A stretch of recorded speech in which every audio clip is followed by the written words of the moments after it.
If someone sues you, can they take your house? Hi, I'm the business guy. I'm the CEO of Asset Protection Planners and Lawyers Limited. Let's say somebody sues you and you lose the lawsuit. Can someone take your house from you? If you don't have access to liquid assets, cash in the bank, stock, or the equivalent, yes, it is possible. Depending on where you reside, the court can force the sale of your house to pay the judgment. So it can be quite worrisome when you have a large judgment against you and you live in a home with a lot of equity. Now, a handful of states have meaningful homestead protection. Now, this only applies to one primary residence, and we'll talk about this in a little bit. So first, we're going to answer the question, how does somebody take your house in a lawsuit? And then we'll talk about some examples of people who lost their homes. And then we'll talk about what you can do to protect your home from a lawsuit. And the third one is simple and so inexpensive, and it may help prevent somebody from suing you in the first place. And if you appreciate this free information, please click the like button below so YouTube promotes this video. Thanks so much. And you can also click the subscribe button below so that when more videos come out like this one, you'll be up to date right away. So how does somebody take your house? Somebody sues you, you lose the lawsuit, thus your opponent can ask for a judgment. Let's say you cannot afford to pay the judgment, so the creditor can record that judgment in the county where your property is located. Doing so, plus some possible additional filings, creates a lien on your property. So once the judgment is recorded, the judgment goes from being an unsecured debt to a secured debt. As a result, you will not be able to sell or refinance your home without paying the lien. Many times the opposing attorney will not get paid until you fork over the cash. So they have a motive to obtain legal recourse for your non-payment of the debt. Suppose there is enough of a difference between the potential sales proceeds and what you already owed on the property. If so, the judgment creditor will likely take your house. That is, they can force the sale of your home unless you live in a state that has sufficient homestead protection. During this procedure, you will be evicted from your home. If you refuse to leave, a team of sheriffs or others will physically remove you. Your possessions will likely be placed on the sidewalk in front of your home or placed in a storage unit. In most instances, you will either need to cover the cost of such an action or your possessions will be sold to pay for the proceeds. So that is why it is so important to put an asset protection plan in place before a judgment is recorded against your property. Feel free to view our video entitled Real Estate Asset Protection for more details. Now, here are some examples of people getting sued and losing their homes. Example number one. Here's a recent example from someone who called us too late. A homeowner did not pay the roofing contractor the final $2,500 listed in the contract. Thus, the roofer filed a contractor's lien. The judge gave the roofer a judgment, and as a result, the homeowner ended up paying the $2,500 balance. The problem is that the contract gave the roofer the right to attorney's fees and court costs. That part amounted to $45,000. The courts gave the roofer the right to execute on the lien unless the debtor paid the $45,000 balance. The homeowners didn't have the money. So the roofer foreclosed and the family lost their home. Thus, the legal fight can often result in surprising consequences that can turn little problems into big ones. All of a sudden, the owner of the home was liable for over $45,000. The debtor had plenty of equity in the house, so it was ripe for the taking. Example number two. In another example, a property owner failed to pay a $1.1 million judgment as a result of an automobile accident. The one who lost the lawsuit had $500,000 of automobile insurance, but the judgment was for $1.6 million or $1.1 million more than the liability limits of the insurance policy. The injured party was awarded a judgment for $1.6 million, of which $500,000 was covered by insurance. The would-be client didn't have the $1.1 million in cash, so the creditor's attorney recorded a judgment in the county where the judgment debtor's home was located. The attorney then foreclosed on the judgment.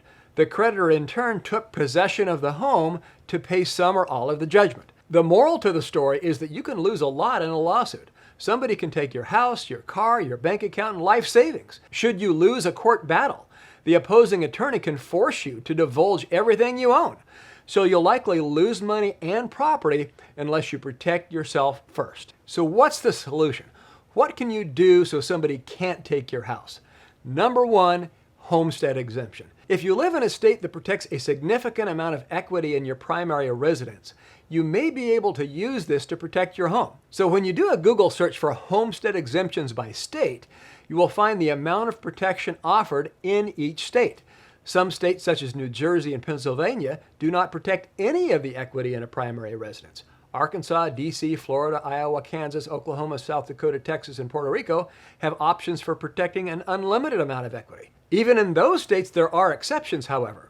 For example, if you move to Florida and file for bankruptcy, you must have lived in Florida for at least 40 months before the homestead protection kicks in.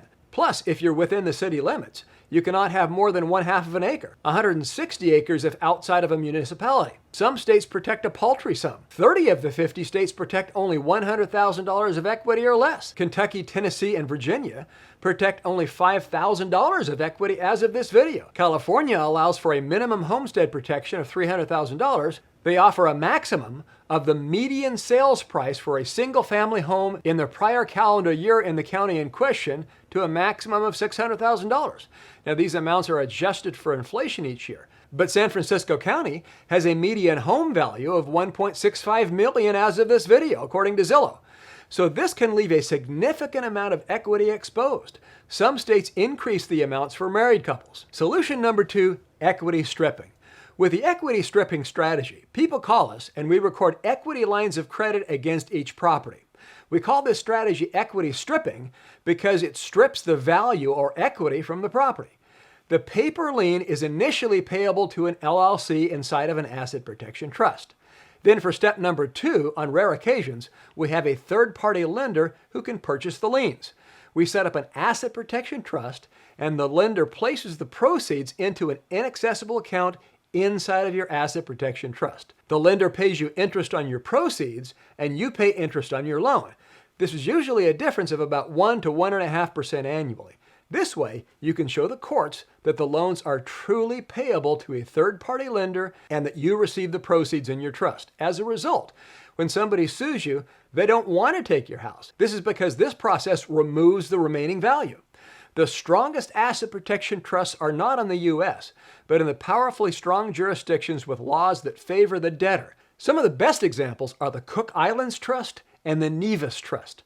In fact, the Cook Islands authorities have told us that our organization has established more Cook Islands trusts than anybody in the world. Solution number 3, land trusts. A land trust is not an asset protection device, but a privacy tool. Someone brings a potential claim to a contingency fee attorney. Rather than taking the case immediately, the attorney typically performs an asset protection search on the potential defendant. If that potential defendant is you, and the attorney sees no assets, this decreases the likelihood that the attorney will take the case. We have established literally thousands of land trusts. You can call us for details. Possible solution number 4, LLCs. Whereas an LLC can provide a mid-level of asset protection, the problem is that putting a home into an LLC may possibly affect your home ownership tax benefits. This includes benefits such as selling your home and receiving $250,000 to $500,000 of the profits tax-free. So that's why for personal residences, we usually use just the land trust wherein you retain this tax benefits. We also record equity stripping liens against a house. Now, for retaining the home ownership tax benefits, there may be an exception for single-member LLCs. Plus, married couples in community property states may also be able to get away with putting their residences into LLCs and retaining the homeowner tax breaks. Check with a CPA or attorney in your area. For rental properties, we will typically place them into land trusts for privacy of ownership, and then we make the LLC the beneficiary of the land trust. LLCs in many states offer charging order protection. That is, when somebody sues a member of an LLC, there are protective provisions in most LLC statutes. The judgment creditor cannot take the LLC outright. All the creditor can do is record a lien on the member's interest in the LLC, but the creditor cannot take the LLC or the assets inside. This lien is called a charging order. See our video on LLC charging order protection. In most states, the LLC must have 2 or more members in order to enjoy the charging order protection. Some states, such as Wyoming, our favorite state in the U.S. for LLCs, offer charging order protection if the LLC has only 1 member. States such as Nevada, Delaware, South Dakota, and Alaska also have these laws that offer single-member LLC charging order protection. Even stronger than a Wyoming LLC is an offshore LLC in the Caribbean island of Nevis. That's Nevis. We have established more Nevis LLCs for our clients than any company in the world. Pay your mortgage or they can take your house. Here's what we cannot protect against: If there is a mortgage or lien on your house already, you're up a creek without a paddle. You need to protect yourself before somebody records the judgment.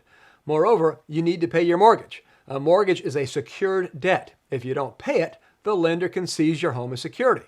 If you don't pay a contractor, that contractor can record a lien unless you contact us first and we beat them to the punch. That is, asset protection is not something to sit around and scratch your head about. When you think you might need it, it's usually time to act before it's too late. And oh yeah, pay your mortgage. Need help? Are you interested in setting up an asset protection plan to protect your home and other assets?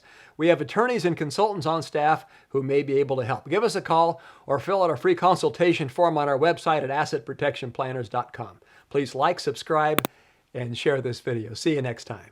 This is the Business Guy.